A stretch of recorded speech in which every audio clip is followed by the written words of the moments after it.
আমরা সকালেই সবাই আসছি, আসার পর থেকেই আমাদের উপর পুলিশ এবং ছাত্রলীগ সকালবেলায় ল্যাব-8-এর কাছেই অনেক আক্রমণ করছে। আমাদের অলরেডি আমার সামনেই আমাদের দুজন গুলিবিদ্ধ হয়েছে, আমরা হসপিটালে ভর্তি করাইছি। ওইখান থেকে আমাদেরকে ধাওয়া দিয়ে এখান পর্যন্ত আনছে। আমরা এখন বর্তমানে এখানেই আছি।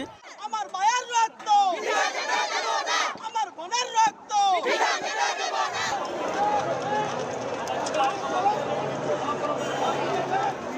এখানে মানে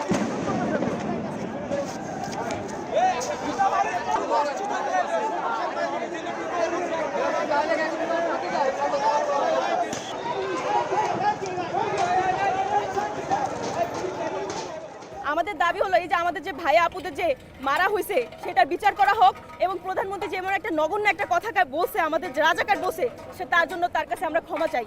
সে যাতে আমাদের কাছে ক্ষমা প্রার্থনা করে। সে সরকার প্রধান হিসাবে একটা দেশের যে প্রতিনিধিত্ব করে, সে কিভাবে আমাদের ছাত্র সমাজকে এরকম একটা নোংরা কথা বলতে পারে?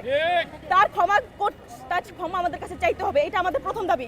দ্বিতীয় দাবি, আমাদের যে ভাইদের মারা হয়েছে, আমাদের যে অত্যাচার করা হয়েছে, যারা করছে তাদের সুষ্ঠু বিচার।